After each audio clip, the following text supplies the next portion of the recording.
Diagnóstico prospectivo de poder, soberanía y libertad en el continente.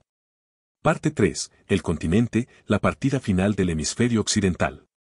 Si Guatemala es el epicentro y Centroamérica el tablero, el continente americano es la partida donde se define quién escribe las reglas del siglo XXI en el hemisferio occidental. Y en esa partida, 2026 no será un año de transición, será el año donde las apuestas se aclaran, las alianzas se consolidan y las consecuencias de cada decisión nacional adquieren escala hemisférica. El realismo político nos enseña que los pequeños estados no eligen la naturaleza de los conflictos globales, pero sí eligen de qué lado están cuando esos conflictos los alcanzan. Guatemala debe comprender que su posicionamiento en 2026 determinará si es tratada como socio estratégico o como problema a gestionar por Washington. La reelección de Donald Trump redefinió el eje hemisférico en términos que ningún país centroamericano puede ignorar. La política estadounidense hacia América Latina en 2026 no estará guiada por ideales de desarrollo integral o cooperación multilateral, estará guiada por seguridad de fronteras, control migratorio y contención de amenazas transnacionales. El arancel del 10% no es castigo arbitrario, es herramienta de presión para forzar cooperación en temas que Washington considera existenciales, freno de flujos migratorios irregulares, combate al narcotráfico y aislamiento de influencias extrarregionales hostiles. Para Guatemala, esto significa una sola cosa, la relación bilateral se vuelve puramente transaccional. El transaccionalismo no es, desde el pragmatismo, algo negativo, es el reconocimiento adulto de que las naciones actúan según intereses, no según solidaridades sentimentales. Guatemala puede negociar desde una posición de fortaleza si ofrece lo que Estados Unidos necesita, una frontera sur que funcione como muro de contención eficiente, un sistema judicial que persiga al crimen organizado sin contemplaciones y una postura geopolítica inequívocamente occidental. A cambio, Guatemala puede exigir eliminación de aranceles, expansión masiva de visas H-2 para mano de obra temporal y cooperación tecnológica en inteligencia financiera y vigilancia fronteriza. Esto no es pérdida de soberanía, es ejercicio pragmático de poder negociador. Pero el eje estadounidense no es la única variable continental en juego. La presencia rusa en Nicaragua, consolidada mediante acuerdos militares operativos, transforma el mapa estratégico del Caribe y Centroamérica. Rusia no busca influencia ideológica en la región, ya aprendió que eso es insostenible, busca fricción operativa contra Washington. Cada base de inteligencia, cada ejercicio militar conjunto, cada transferencia de tecnología de monitoreo es un mensaje a Estados Unidos, tu patio trasero ya no está blindado.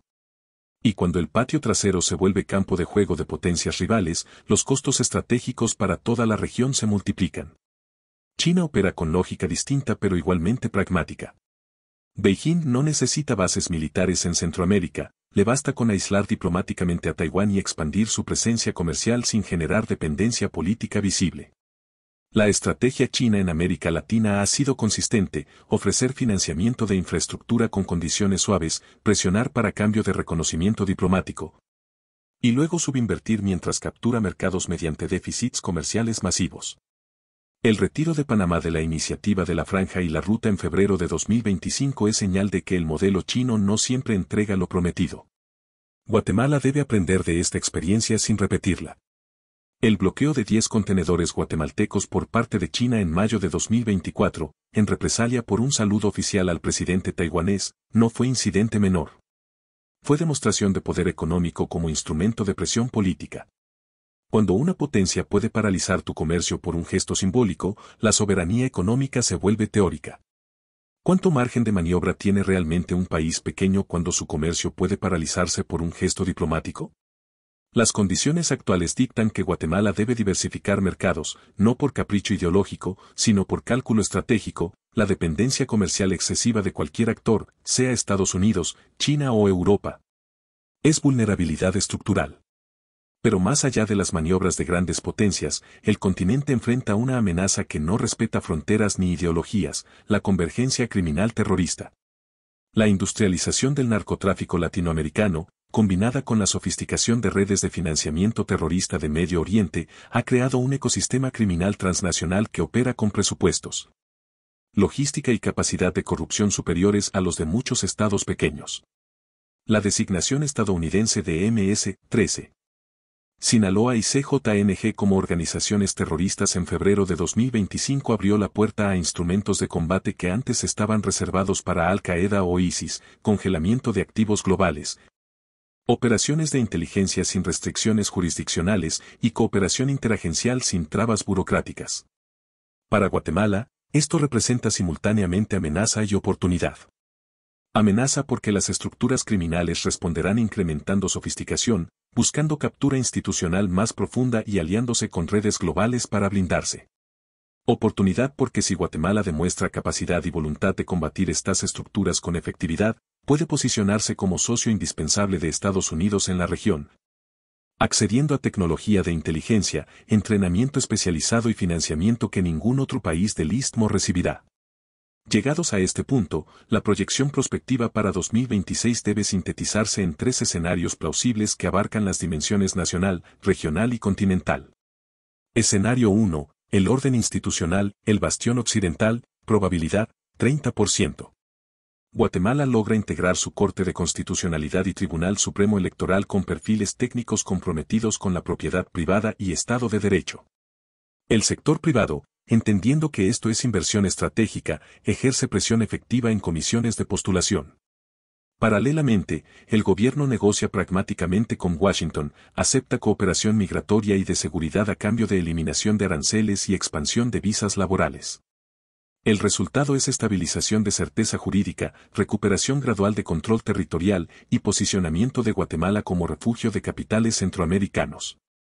La economía crece 4 a 4.5%, la inversión extranjera directa aumenta 15 a 20% por nearshoring, es la oportunidad de que empresas dejen Asia y se instalen en Guatemala.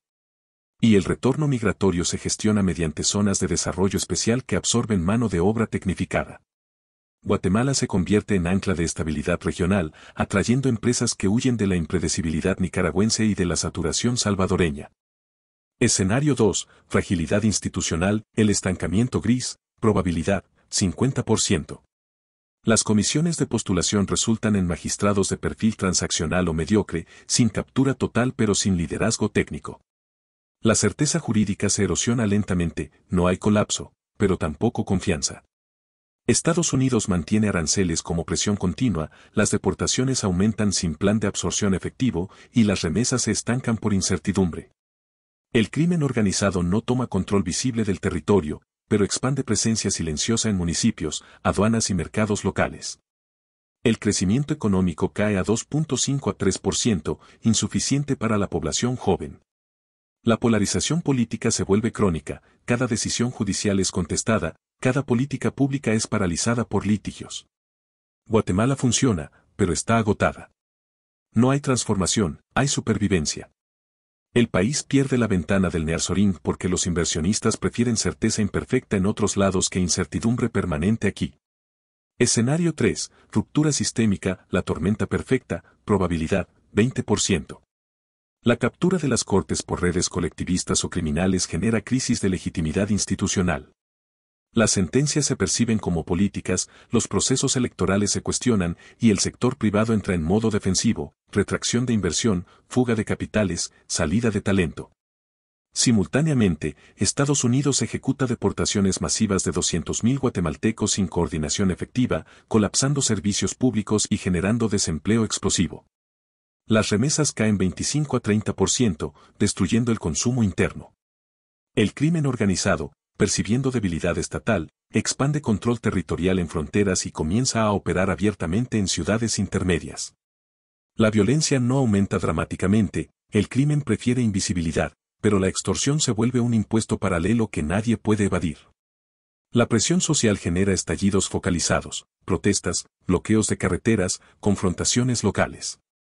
En este caos, emergen dos respuestas populistas, un autoritarismo de izquierda que promete redistribución violenta o un autoritarismo de derecha que promete orden sin límites.